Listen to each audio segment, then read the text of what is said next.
Bizzleberry here with a patch 8.10 tier list for League of Legends. This is all going to be about supports as usual, and all my content is focused around support. So if you're interested in a new Pyke champion coming up in probably patch 8.11, then subscribe to the channel, and there'll be lots of stuff about that. Plus I've got loads of other support guides and things like that on the channel if that's interested in you. The link will be somewhere over there, hopefully. Meanwhile, we're going to be talking about patch 8.10, and there hasn't been a great deal amount of changes in regards to support this patch. This is one of the more minor patches that has been released in terms of for the supports.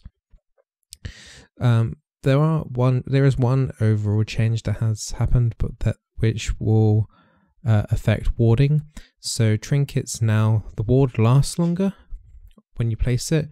However, the cooldown on placing it is much longer, so that makes red trinket a lot stronger, control ward stronger.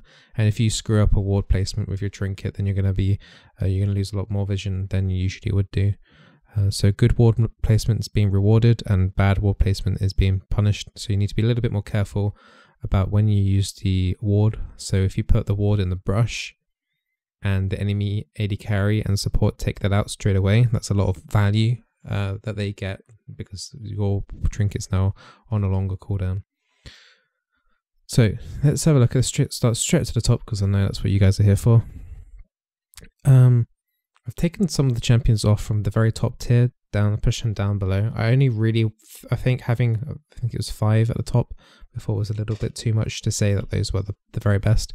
But the main ones are Morgana, Brand, and Rakan. Rakan's moved up to the very top now. I've been playing him a lot on stream if you've been watching my streams. Also on my NA placement games, I've been playing him a lot. I've been feeling like he is extremely good. He is basically like a tank Pyke version. He's extremely good at being able to roam around the map. I've been trying out a Summoner Shard on him, so you take TP as well, and that gives you an option to gank top lane as well. But I'll be making a video on that, and yeah, he is very, very good at roaming around the map. He is probably the best roamer right now until Pyke comes out. But the amount of CC he can provide, especially with his ulti, even in team fights, is pretty darn amazing. Being able to charm multiple people up, stop hitting people, be able to flash react away, can stop assassins from jumping onto all your AD carry. So he has the peel potential, the engage potential. Overall, he's pretty amazing. His main weakness though is being pretty squishy, so that is the main thing. He can get bursted down if he is locked down, and that is if you manage to lock down a Rakan. But if he's allowed to do all of his entire combo, then he's done his job pretty well, especially if he's in an AoE team. Just think of the possibilities with an Orianna or a Yasuo. Being able to do those AoE combos is pretty damn nice. Morgana and Rakan are probably the 2 most banned champions in terms of support in solo queue. Morgana's another extremely good pick still. She has been now for a couple of patches. Her Black Shield able to protect anyone from any hard CC. She is very, very good still, just because of Black Shield. Being able to do a long safe range binding is still pretty nice. Her damage is generally a little bit crappy. Her ult does provide some if you're ahead, but honestly she's more about being able to peel and have the option to catch someone out with a binding. Brand is on there because, once again, if you have a team full of AD, he is the best option for you as a support, and you'll do so much damage. They won't take magic resist, and if they do, it means your team gets more value from that, because it means that they don't have to worry about buying an early last whisper and things like that. And Brand right now, even if you do have an AP or 2 on your team, he still does extremely nice damage. And Baron HP, I have noticed that a lot as well. So with the Leandries, it helps you kill the Baron extremely quickly. So yeah, he's pretty damn good. I've moved Janna down, so we're talking about tier 2 now. So I've moved Janna down to tier 2. She's not been played as much in solo queue lately. She is still very, very good. She is still the best AoE peel in the game. Morgana's probably got the best peel in the game just because of Black Shield, but Janna comes a very close second, just purely because she has multiple peel spells, plus she has the AoE knockback to just peel again from those hard engaged teams. Her lane harassment is still very good, and you can still out-harass a lot of supports. So generally she is still a pretty decent pick, and she is definitely still viable. Yeah, she's just not as good as Morgana, and she isn't as much of a threat as Morgana. There's nothing about Janna that goes, ooh, that's really scary. Whereas Morgana is, if you get caught by a binding, or if Morgana flash ults in, that's something that you need to react to. Whereas nothing really in Janna's kit you need to react to. It's more of the fact that it's just annoying. that's about it really. Nami is still S tier. She still does decent damage in lane, decent heals. She's just a little bit of everything: heals, damage, peel. It's slightly harder to play than some of the other supports on the list, but she's still definitely pretty strong. Alistair and Thresh are decent engagers still, so they're still on the list. Alistair still can go in really hard and be really strong laning phase threat at least. And if he can get a multi combo off in team fights, then it can be pretty damn amazing. Thresh is, if you can synergize with the jungler with your lantern, that's really, really nice as well. Lux is, I was right about Lux last patch. She is a very nice option to either Zyra or Brand. The thing is with the Lux is that you are very safe at the poke, much safer than even the Zyra. Just the E harassment is still very good. It's like slightly trickier to land, but it's still very nice.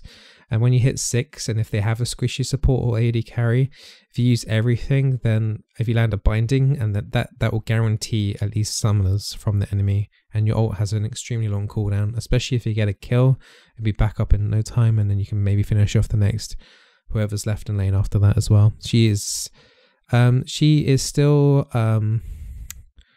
like a hidden strong. I haven't seen like many people play her at all in solo queue, but when I've played her, I feel like she's definitely up there with at least the Zyra, and the Zyra's still S tier. I feel like Zyra electrocute build is probably the most viable build on her. If you're able to burst someone down in lane really, really quickly, then take electrocute, and that's probably the best build for her as well. So bear that in mind. Bard got a hidden buff this patch. So his shrine got buffed so that the mana reduction is reduced from, I believe, let me check it 1 second. So shrine has gone from 90 mana to 70. It's nothing special, it's just a nice little something to give the shrine. The main thing that the hidden buff is cheap shot. Cheap shot got changed from 12 to 30 damage in the range to 15 to 60. Bear in mind, cheap shot is on a very low cooldown. It gets activated when you slow a target, so that automatically happens with Bard's meeps anyway, or his Q. And it's true damage. So Bard has just basically been given a buff for free. Thank God, because he's one of my favorite champions, and it's going to be interesting to see how much damage that's going to progress into laning phase. I'm definitely going to be trying Bard this patch, and I recommend, if you're good on Bard, to pick him up again if you've dropped him down on your list like I have. He just got given free true damage, and Ingenious Hunter just got buffed as well. So that's the active item cooldown. So every time you get a kill, your trinket and your like redemption item actives are on a lower cooldown. So it got a buff in the fact that you don't need to have. It's basically, so the 10% is now gone to 15%, but you lose 1% less per assist. So what that means is that you've got more item and trinket CDR earlier in the game. And with the ward being nerfed, well, I wouldn't say it's nerfed, it's just got changed so that the cooldown on trinket's longer. So that will help with the trinket as well. So you'll be able to use your ward a little bit more often in lane as well, and provide your team with a little bit more vision in that laning phase, which can make or break laning phase sometimes. Sometimes you just sat there and you don't know where the enemy jungler is. You overstep the mark a little bit and then you're dead. So 2 little buffs, the damage buff and the trinket is the main buff really early laning phase. Now, Progressing down into the bottom of the barrel, I'd say the bottom of the barrel because there are a lot of champions that I've put in S plus and S. One champion on the A tier list I would like to mention is Soraka. I think Soraka has potential to be very good. If you're good on Soraka and be able to do good harassment and land Qs constantly, she is still pretty decent. It depends solely on if the team buys Executioner or Morello early. If they don't, you've got a free pass to an easy game. If they buy those items, you might start to find some issues. But it's hit and miss on Soraka. Her harassment in lane is pretty nice, especially when you put like 3 points in Equinox, her E, early to do that extra harassment. But I think she has a place. She is very annoying to play against. I just don't feel she's quite as good as especially some of the engaged champions. Karma, honestly, there are a couple people that are hyping her up a lot more than I believe where she is. Her laning phase is good. Her burst is good in lane. But as a support, she really does fall off later in the game. And I really feel like I still feel she should be played mid if you're going to play her, or a tanky Karma top. It is true that you can get kills in lane with Karma with a burst, and then you can like try and tether with combine in that as well. And there are a few little tricks in lane that you can do on her, but compared to some of the other supports, I don't. It's really hard to recommend. I mean, by all means, if you enjoy playing Karma, play her, but I just don't feel she's quite up there right now. Braum, if you can trust your AD carry to land stacks, auto hits for the stacks, then you would have find more success. But a lot of Braum revolves around relying on another person, which is why I don't rate some of these champions as highly, because they do have reliance on other people. It's the same with the Lulu. You can't rely, especially in champion selection, you have to know what your AD carry is going to pick. So Braum and Lulu kind of need to know what kind of ADs they have. Ezreal's really good at proccing off the Braum stacks. Whereas with the Lulu, you need someone with like a Cogmore or a Hyper Carry to be able to like work properly with Lulu. With the extra attack speed from the Whimsy, her W. But, I mean, they have their place. It's just, they're just a little bit awkward. Lulu's a little bit too squishy. Her damage, lane harassment once again is decent. But if your AD carry falls behind, then she's pretty useless. And if you get caught, then you're definitely dead kind of thing. So bear at those things in mind. Blitzcrank, I pushed down to A. The Blitzcrank is very good in solo queue, don't get me wrong, but you have so many restrictions in champion selection on when you can pick him. It becomes a bit of a pain in the ass to play him. You can't pick him early, and if you do pick him early, you're going to get countered. So people would take Sivir, Tristana, Ezreal, Morgana. There's just countless picks that you can take against the Blitzcrank, which will make his laning phase a pain in the ass, which is why I left him at A.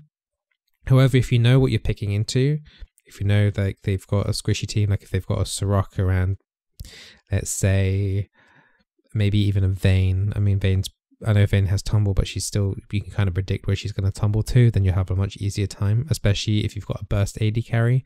Blitzcrank and Vayne doesn't work either. So you need to know exactly what you've got and what they have before you can pick it. So it puts your champion selection in a bit of a hindrance. So that's why he's an A.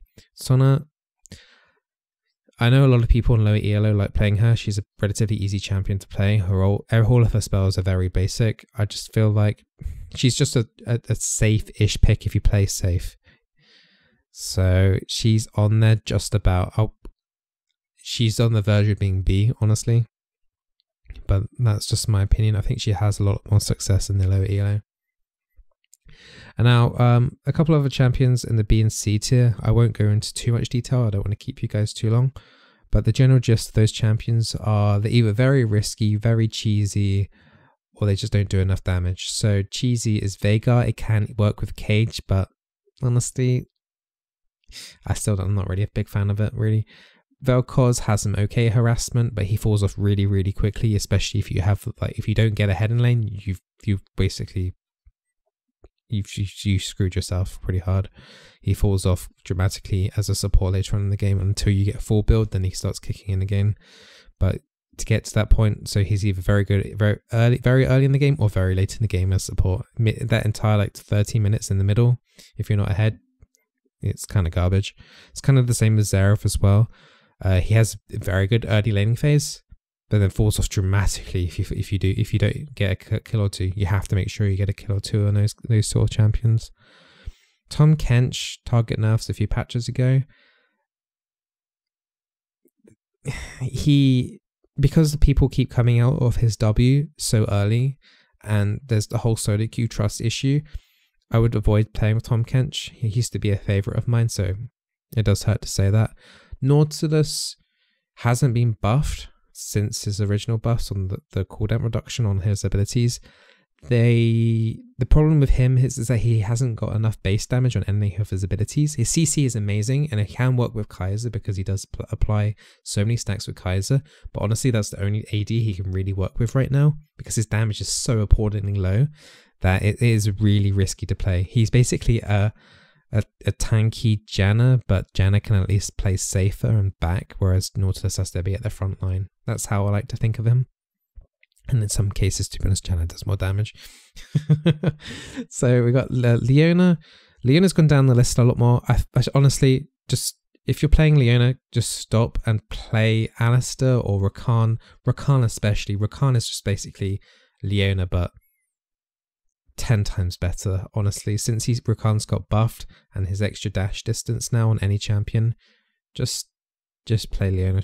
Plus, just don't play Leona, play Rakan. Trust me, play Rakan. It's just too good to compare to Leona.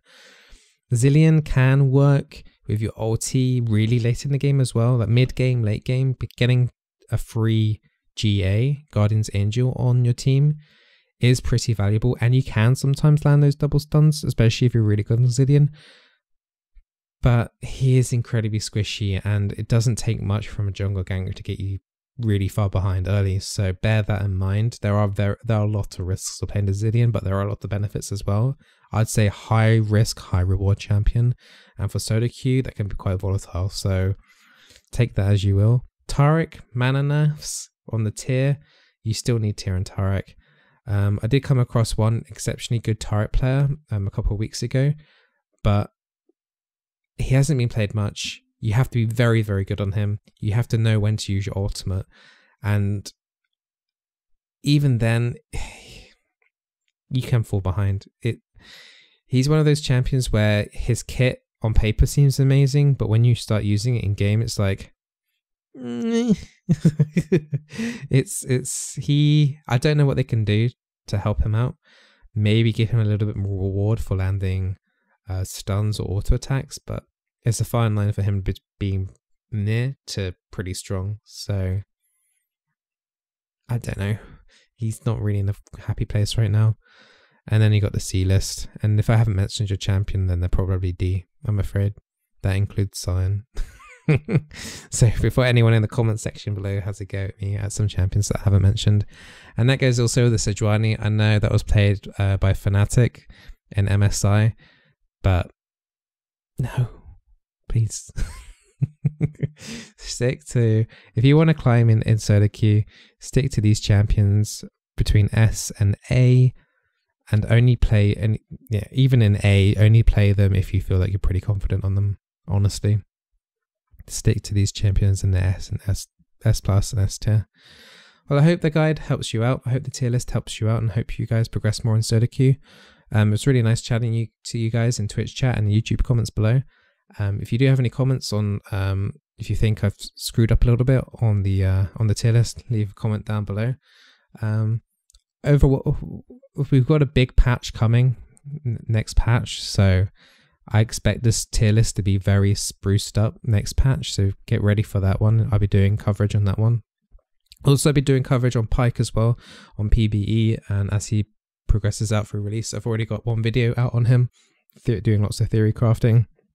So if that's a video you're interested in, up there, yeah, somewhere up there, there'll be a link for that. And if you like the content, thumbs up, subscribe, all that good stuff helps me out. Hope that helped you out. Bye guys.